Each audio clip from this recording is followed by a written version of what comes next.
Welcome, everybody, to the news segment, November 12th, 2021. My name is Ken. Thank you so much for joining us. If you're listening live, we start the news about 8 o'clock every single Friday, Eastern Standard Time, not to be confused with any other time zones. Join us at facebook.com/betterondraft or betterondraft.tv. With that in mind, let's go over and see what everybody is drinking for this news segment, starting with Rob. Right now, I am pouring a can of the Eastern Market Brewing Company white coffee, not stout, because we know how some people definitely are not happy with the fact that it's called a stout, and that is not colored like a stout because it's not a stout. It's a coffee ale. And I have a little bit of something in here, which will happen during the news or during the intro, and I will introduce this beer after it is drunk. Dan, what about you? You're muted, Dan. Congratulations. Welcome to the show. Don't know if you know how to play this game. Yeah, that was my bad. I didn't realize I muted it. Decided to stick with what I was drinking and went with another Buck Nutty from Tombstone. And Wendy, something's blocking your camera a little bit. What are you drinking? Oh.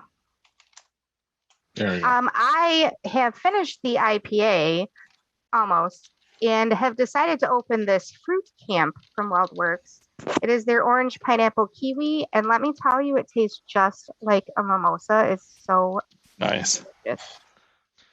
Well, for those of you who may only be partaking in the news segments, as we realized as we started launching off the news segment, separate than the full show itself, a lot of people like to just grab the news if they're not interested in the guest of the week. I am still staying sober until the Detroit Lions win a damn game.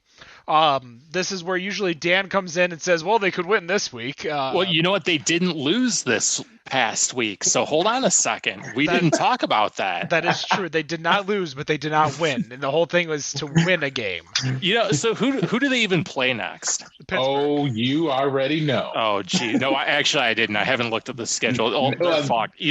Honestly, looking at the Lions schedule, I bet they might be the first 0-17 team. I hate to say it. That would suck. The first year to go to 17 games, that suddenly is like, oh, we need to outdo our record that we share with Cleveland. God bless Cleveland. Hold on. God bless San Diego for giving Cleveland a winner. They would have been 0-32. So keep that in mind. So you're not that bad. Well, I should mention what I'm drinking actually. So I got two beers from Athletic. Actually, one's a hopped seltzer, which is their black cherry day pack. The other one is their Oktoberfest. I'm going to be because I feel like I'm going to be drinking NA beers for a while until these Lions win a game. I'm going to go tomorrow to pick up some more beers. I might go say hi to Jack over at Zatuna Liquor and be like, hey, what do you got? I need a long list of NA beers to drink. But also former guest Ashley, who worked at Holiday. Ashley, who worked at Holiday Market, opened up his own store over in West Village in Detroit. So congratulations to Ashley. Good luck on your store. We hope you do a kick-ass job. That is for sure. You were the one that made Holiday Beer what it was, and therefore I think you're going to do a great job over there. But as always, with this segment, here is Robert with the Beer News.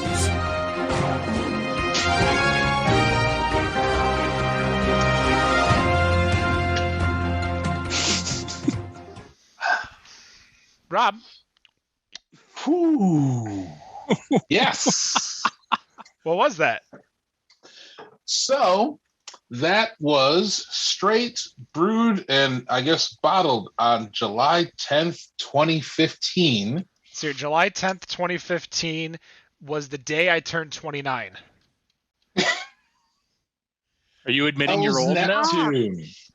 Dude, that's not the one with glass shards, is it? No, that was Mars. That was Mercury. So this is... we got three different answers there. Which one had glass shards? So are we sure? It was Mercury. It was Mercury. So Neptune, which I believe was the last bottle of the Planet series that was released that year. This was the ale that was brewed with black pepper, hickory bark, dandelion root, spices, molasses, and maple syrup with cayenne peppers, star anise, raisins, and dates added. So that's what that is.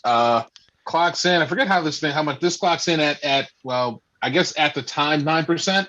I don't know how much of 9% it really is. I still feel like I taste a bit of everything that's kind of in there. I do taste the black pepper, whatever spices are, the molasses. I can kind of get the maple syrup. I don't get the cayenne at all, but definitely more raisins and dates than your mama's potato salad. So that's what you got. Now, for those of you listening for the first time, welcome. We appreciate it. Those of you not listening, we are going to be changing up how we run the news segment each and every week. So we are going to be trying something new as we continue in this world of remote better on draft. Hoping next year we might do some live on-sites given the time and opportunity. But for right now, we are still here in our humble abodes drinking and staying safe. With that in mind, Rob, why don't you just call someone out to talk about their article, or start yourself? I'm going to. Well, hey, you were talking. That means I'm going to pass it to Wendy. Because that makes perfect sense. Exactly. So, a lot of some of the breweries that we have been interviewing lately have been very environmentally friendly. And I just went to Denver, where they have a lot of very environmentally friendly breweries. So the article that I found that I would like to talk about is www.wbur.org. In their news, they have a story about craft beer plastic toppers and how they are kind of causing a problem for the environment. So apparently, this story came out of Massachusetts, and 10 million or more of these plastic toppers are being used in Massachusetts alone. And the problem is that even though they're recyclable, all of them are 100%. Well, I can't say all of them 100% for sure, but they're flat. So when you turn them in with your recyclables, they get sorted into the paper, and they're ruining the paper recycling. So there is a gentleman named Rob Vandenabel. It's a very long name. He has spearheaded a project in Massachusetts to address that issue. And he reached out to Green Labs Recycling, who will, for a fee, pick up those plastic and take it to a different processor because they specialize in odd-shaped plastics. Things like your laundry detergent, things like that. So he got 3 or 4 of the bigger name breweries in Boston to participate in this, and they have like a bucket basically that you can put them into. And since they have started doing that, they have been able to raise the rate of that number being recycled to about 50%, 30% of which are being reused. So that article also went on to talk about non-plastic toppers. There's one called the E6PR, which is made in Mexico, which is made out of completely compostable material and fibers. I believe that that's the one that Witch's Hat uses, if you guys are familiar with that. So basically, I just wanted to get your guys' opinion on, should we be doing something like this? Using the E6PR, I believe they said it was like 8 cents. It was 4 or 8 cents for a 6-pack, or I believe it was a 4-pack. 8 cents a 4-pack is what it costs additional to use a compostable topper. So some of the breweries in the Massachusetts area started using these, and they are choosing not to pass that on to the customer. But if a brewery in your area was going to do that, would you be willing to pay that 8 cents a 4-pack in order to better our environment? 8 cents. I mean, what's the alternative? Smash the beers on the ground, like, instead in protest? I'm not quite sure, like, what you would do otherwise. I just kind of feel like as long as it holds the cans, like, I mean, for most people, it seems like they're pretty much, if they're buying to-go cans, they're grabbing their cans. Obviously, with the plastic toppers, their finger goes through the loop in the middle, and they're walking off in the sunset with a 4-pack. There's been a couple of those occasions, even with those plastic toppers, that a loose can will fly out and hit the cement, and now you're down to a 3-pack. So I mean, I guess if these E6PR compostable ones pretty much hold up the same way, as long as they hold up, I don't, even if they pass it off to the customer, what the fuck is 8 cents? I mean, there's more than enough states that are here in the U.S. that don't pay back the 10-cent deposit for cans. Never mind that there's a lot of cans that even I have the 10-cent deposit that I don't take back, because I know it adds up, but it's 10 fucking cents. 8 cents for something to hold the cans, I don't care about. If and for that to be something where it does better for the environment, I'm all for it. I'll do that easily.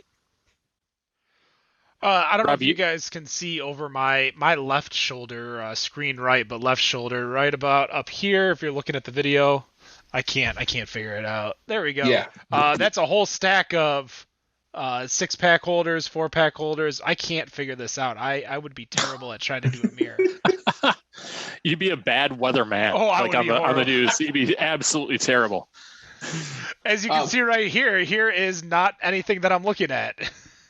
No, I've got like a bunch of them because I know 8 Degrees pays 10 cents a holder. Mm-hmm. So one day, Do they really? Yeah, I'll go return Nice. a bunch of them and cash out on maybe a shot of bourbon or something like that to do my good part. One shot of bourbon for 90 or 100 6-pack holders that I have. No, we have a few.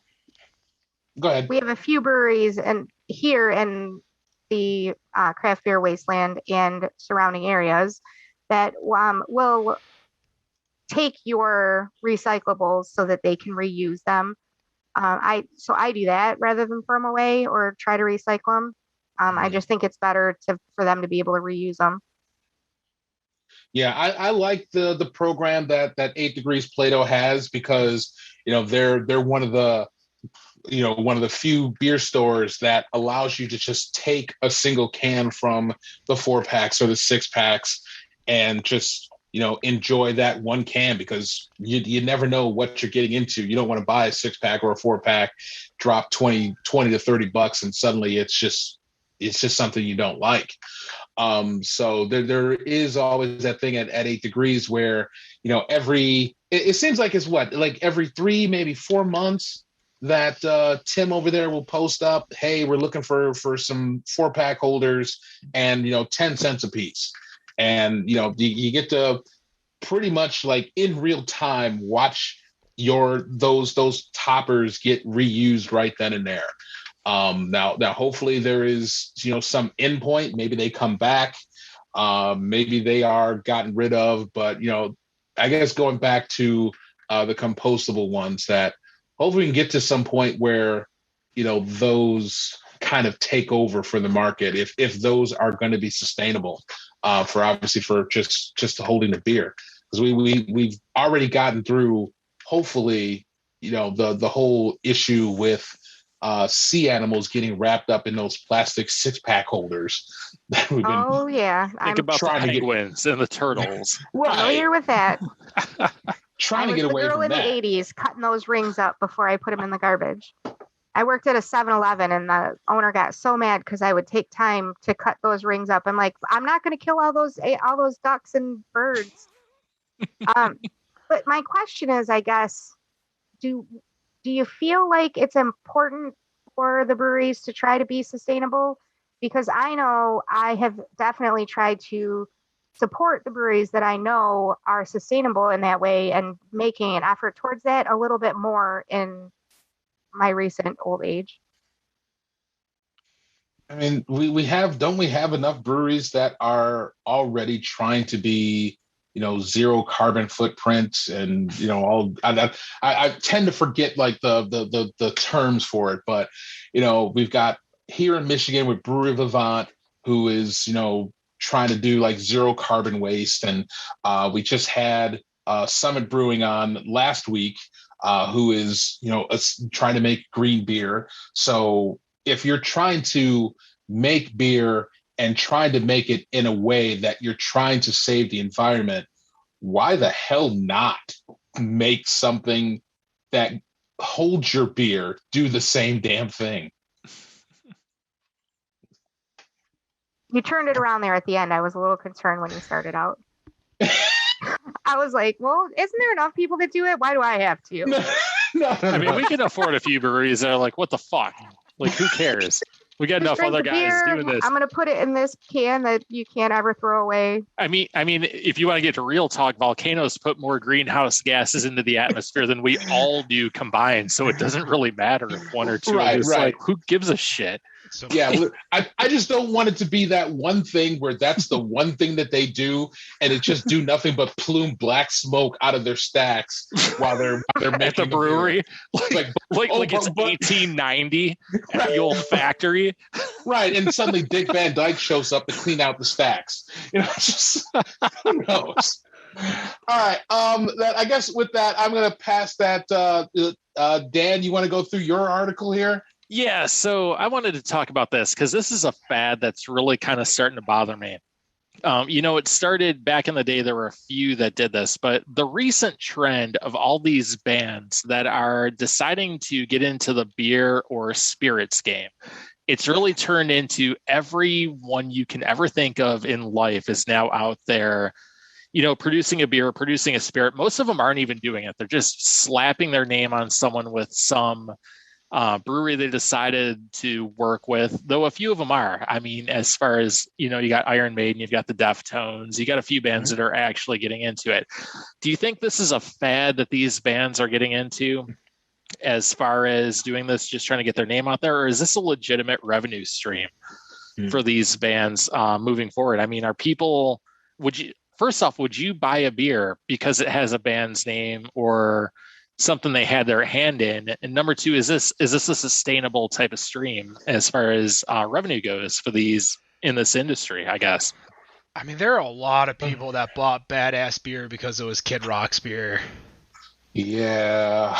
Yep. So that's one. So here's when I come. Even when it was badass beer. I think there are a lot of people for like the War Pigs beer over at Three Floyds. I think a lot of people buy that. Now, are you buying a big beer? So here's a good question. I mean, would you think of the Deftones when you think their beer? Like, oh, I have to buy it because it's from the Deftones. Iron Maiden makes sense, they're a big name. Kid Rock makes sense, they're a big name. What about these smaller bands that are doing this?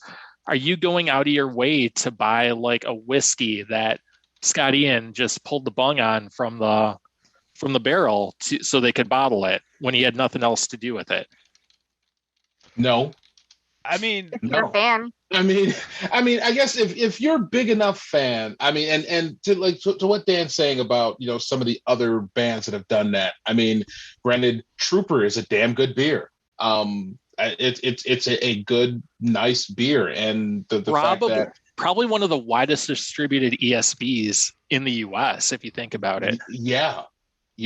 I mean, like even with the bigger bands, other than Trooper and Iron Maiden, because I like between me and my older brother, we grew up on it was a very confused household. It was NWA, Van Halen, Iron Maiden. So there's been many times in my adolescent childhood of seeing posters of Eddie. If from Iron Maiden just like posted in the basement bedroom wall. So I grew up with that shit. But there's the bands that are out there. I guess there are some that I would just like if their name was on it, I'd probably do it. Case in point, Run the Jewels. Fucking love Run the Jewels. To me, by far one of the most underrated rap duos that are in the game today. And when they came out with their No Save Point, hazy IPA that City Built Brewing did, that I was all on it. I want that can. I honestly wasn't even caring how good or bad the beer was. It just felt like I was, in a way, for myself, that I was not only supporting, I was supporting Run the Jewels, but in essence, in buying the can, I'm supporting City Built because they're the ones who made it. I mean, who knows if Killer Mike or LP was even there to make the beer. But there's probably a lot that are out there, like Metallica. I don't give a fuck about Metallica. And it's by Trail of the Dead. I don't care about really them too. Like if Slipknot did one, I don't care. Korn does one. Korn was in my 90s. I'm done with that shit.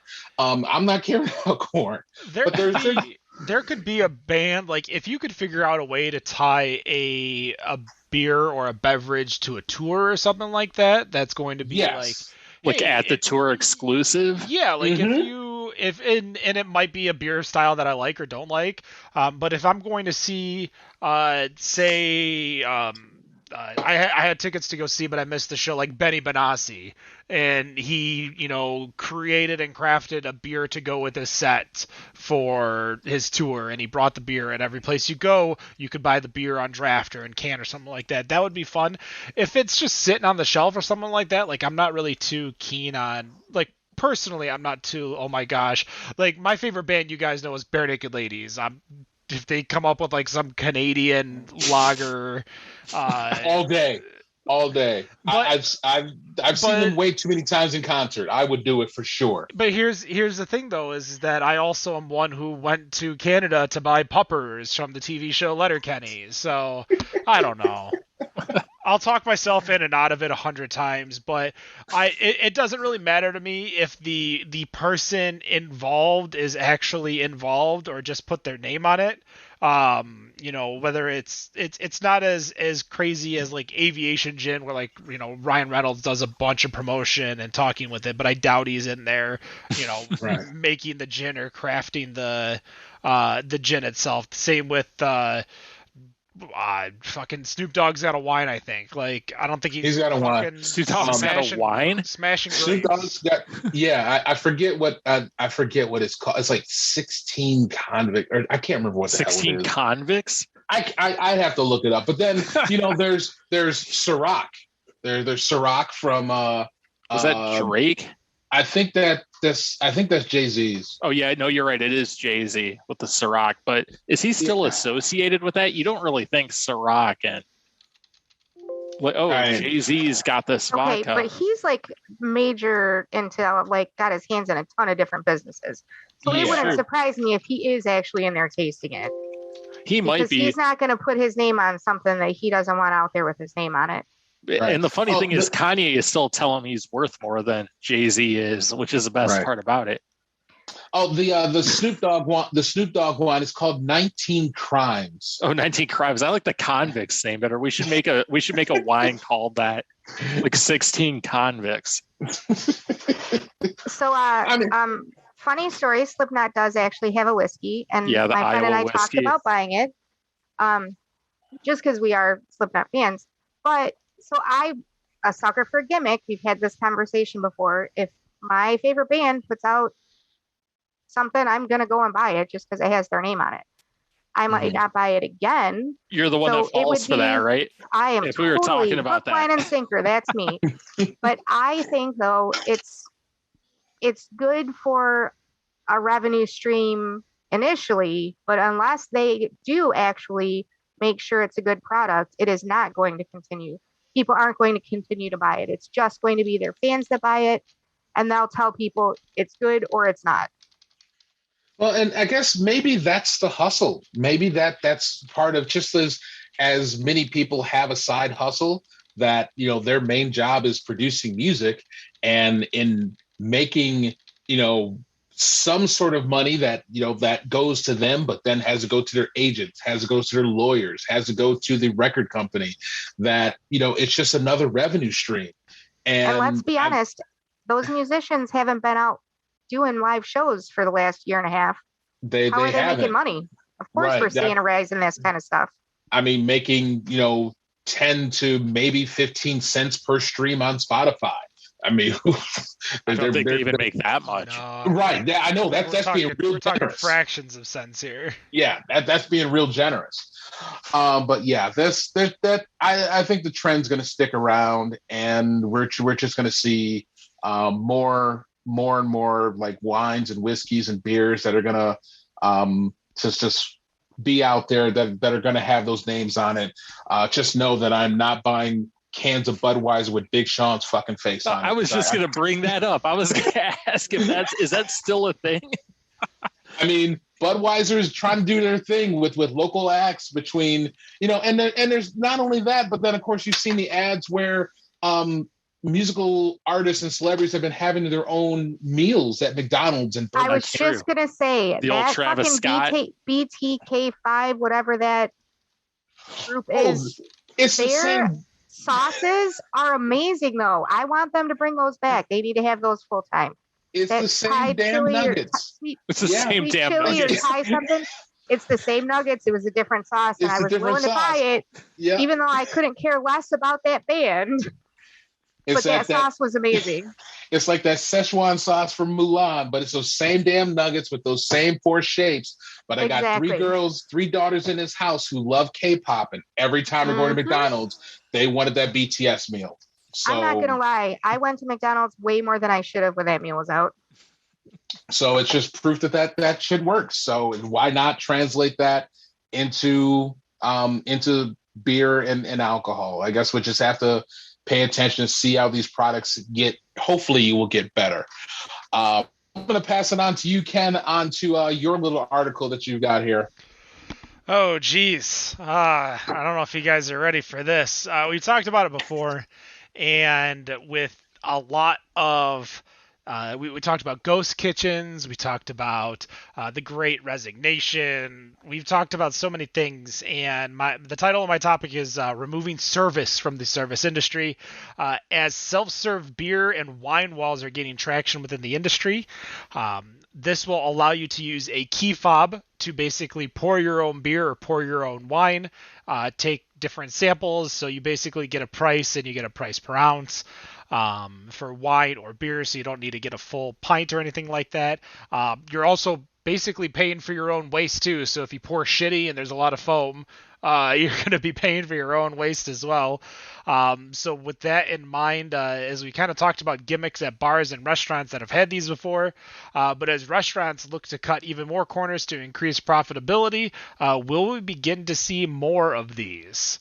Rob disappeared, so I'm going to start with Dan. I don't think so, and here's why. The cost to set that up is pretty high.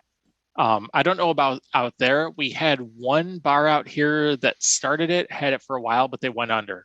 And then we have one now that is open where you can pour your own, and it's always empty. I mean, anecdotal. I don't know who's there when I'm not, but it doesn't seem to be a thing that people are really into. Could be the styles of beer that they have on tap. I went there for one specific beer, and the other beers didn't seem like they were something I wanted to have, but it just doesn't seem like something that's at least taken off as of yet. Yeah, I don't know what the cost barrier, the entry to purchase it. I know my aunt who loves going and trying new beer and wants to show me, all the crazy places she goes to. So she was texting me at one night when we were live. She's like, I'm at Eastern Market drinking. Now I'm at Lager House 5, like giving me a play-by-play. But she went to a place and they had the bottoms up beer fill. And those things are great for sites like your concert venues or any different type of sporting venue, because one, the amount of spillage is really minimal, so they're maximizing their profits. And it's a crazy, because I mean, how many times have you gone to a bar or a venue where like they're pouring, say, a Budweiser or something like that, and it's pour, dump out 8 ounces a head, pour, dump out 8 ounces. Like that's a lot of money going down the drain. So when you're doing that and multiplying it by a lot, like those bottoms up work. Like imagine a bar like a Locker Room or a Coyote Joe's that will get packed with people and they're just slinging light lagers. Like you're going to make a lot of money on those types of gimmicks. But for craft beer bars, when you want to minimize the amount of staff you have, I mean, I still feel like there's a decent amount of money to be made because you're going to make it in the lack of waste and charging for the gimmick, and then not also cutting employee costs. Wendy, you travel a lot. If you walked into a Apparently, bar, I have a lot of opinions today. I am going to tell you flat out, I hate this idea. okay, Absolutely hate it. And I'm going to tell you why. I am fucking lazy. When I go out, I want somebody to make it for me. I make like 3 cocktails for myself here at the house, or I pour a beer. That's what I do. If I'm going to a restaurant, I want them to make it for me. We have that Black Rocks restaurant around here. Amazing food. I love them. But their gimmick is that steak on a rock that you cook yourself. One, I never cook it properly. It's always too done by the time I get done with it. And I feel like I've got oil all over myself. If I'm paying $30 or $40 for a meal, I want you to bring it to me cooked the way it's supposed to be cooked. I don't want to have to serve myself. I want you to bring it to me. That's why I'm going out and paying you for it. Period. So I can see what you're saying, Ken, that there's a place and time for these kind of things. But one, we have servers out there that are amazing at what they do. And we just need to sit back and let them do their job and trust them. Yeah, I completely agree. And the thing about, places like Black Rock where, you cook your own steak, not everybody knows how to cook a steak to medium or medium well or to rare. And, they're unless they give some sort of instructions to basically say, if you want medium, cook it on one side for 3 minutes and then flip it over and cook it on the other side for another 3 minutes. And then your steak is done. I've never been to Black Rock, so I don't know if they actually give you that type of information. You should go for the experience because it is fun the first time. But then if you're like I said, I can't do it right ever. I always overcook it. I like my steak rare. Again, fantastic food. They have a chef back there who is making food for you. Why are you cooking it yourself? Yeah, that's my only. And they're not the only ones. I'm not trying to call them out. It's fun. It's a novelty. It's a thing. It's a novelty, and that would be kind of cool to do. But if I'm paying that kind of money for a steak, that I want to make sure that steak is done properly, and I don't want to have to go to a restaurant, pay that money for a steak, and I'm the one who screws that up. It's kind of the same thing with this pour-it system, is that I feel like, with having a bartender and having a server that, they are trained at how to properly pour beer. And I feel like with systems like this, there's going to be way too many people who are going to be sitting there, putting the glass down right on the table, like the shit is at Costco, and hitting the button so that it pours out, and just getting pissed off because all they get is foam. And, there's like, well, this thing's not pouring it right. Well, you're not doing it right. God, yeah. And you're going to have to hear a complaint from a person be like, the CO2 is off. And right. And there's just going to be too many of those complaints. I mean, there's going to be the people who clearly know how to do it. I guess if systems like this have some sort of instruction to show people, that's one thing, but it's going to be another for people to actually pay attention to it and just say, well, it's beer. I should just be able to pull the handle and I should get beer. I'm like, no, do you take a bottle of beer and you just pour it right down the center of the glass and just hope that everything just comes out all fucking beer? It's a nitro idea. Why do you pour it in a glass? Why do you pour right? Oh God. I guess that depends for some people who have shower fucking beers. We're not going to get into that. Sorry, I'm a workout beer guy, not a shower beer guy. So I don't like it. I want the interaction. I love being able to go to breweries and be able to interact with with the staff and talk to them about the beers. This is kind of another thing too, is that there's nobody, maybe there's somebody there, but there doesn't feel like there's anybody there to talk about the beers. And, your style may be different than the server's or the bartender style, but to be able to kind of get that knowledge from the person and hear them talk about the beer and how it tastes to them, it may sway you one way or the other, but at least you kind of get that instead of staring at a damn, what most of these pictures in here look like a whole bunch of Amazon Fire tablets that are pouring this shit out. That's it. I was actually looking to see what the closest one to us would be, and it might be Bowling Green, Ohio. There isn't even one in Michigan, is there? No, it's illegal in Michigan. Oh, come on. Bowling Green, Ohio is a great town. Like, that's definitely a place to do it like once at least. I host a trivia out there. It's not a bad place. A little over an hour away. Maybe it might have to be a gimmick for me to go down there and check it out and post it on the... Once those Lions eventually win in 2022. I have not come to terms. Maybe I should go for you, Ken. So if they go 0-17, are you stuck until the 2022 season? I mean, I make my own rules, so I could do whatever.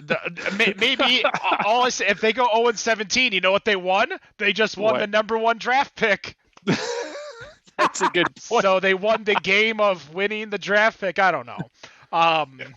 Yep, that's the rules. I don't even know who do they play in week 18. Guess we'll have to. Oh, that's probably the Packers. The league has been doing this. Yep. Like the Packers in Green Bay. January 9th at home. Woof. Gonna be an interesting New Year's Eve to say the least. Seeing as that they still got their 16th game to go, so yeah, we'll definitely have to see what happens with that. So I mean, be happy. They still play the Falcons and the Broncos. They're going to get a couple of wins.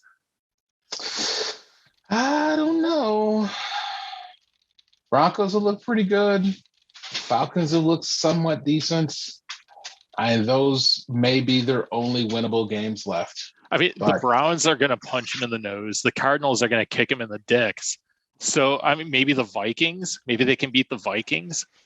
Yeah. Maybe it'll be a weird game where at home we beat Arizona. Yeah, I wouldn't count on it this year. Yeah. They should be undefeated. A stupid play. AJ Green's the reason they're not undefeated. Rob, we got one more news article before we call it a night.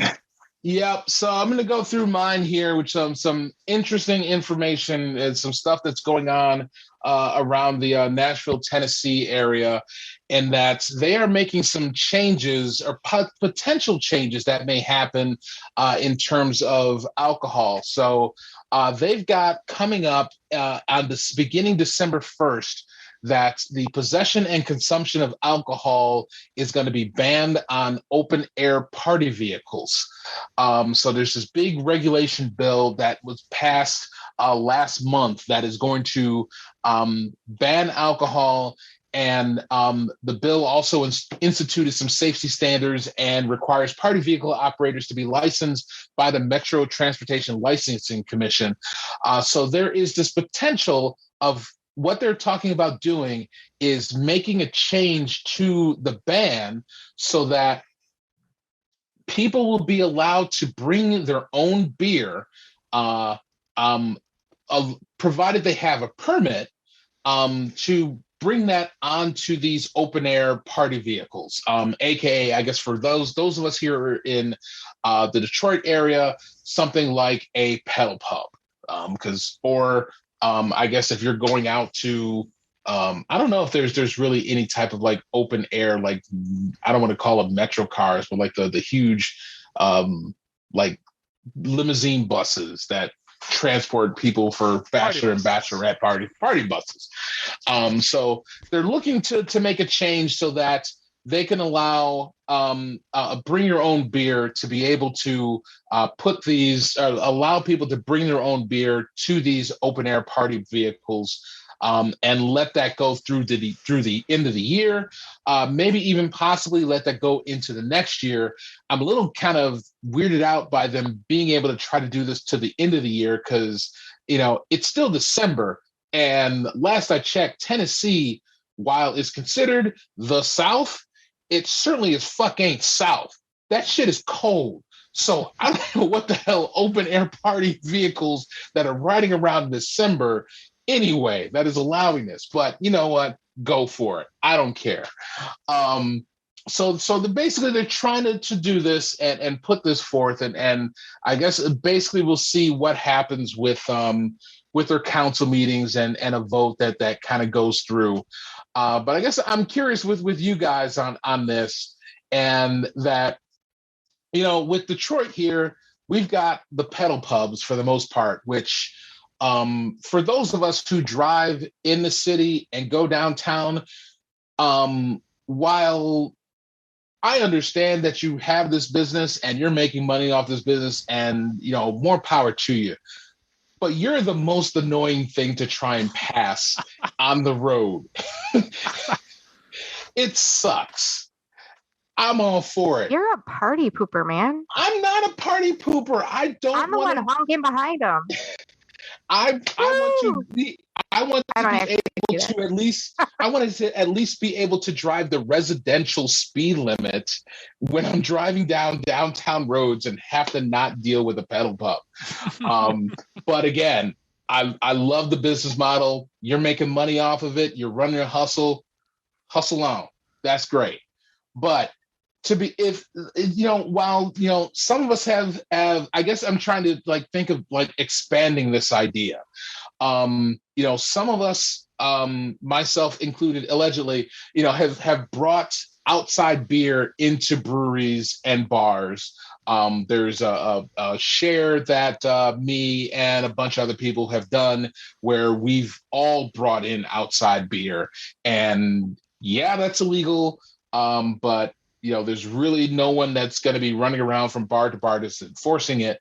But so I guess what I'm trying to ask is that, if we were to have something that was going to be, as legislation that would basically say, with a permit, you can bring outside beer into this bar, or, God forbid, a fucking Applebee's. To be able to bring in your own outside beer. Do you think that, I guess, establishments would be, I guess, to answer, I feel like I'm even answering my own question that I would feel like the answer would be no.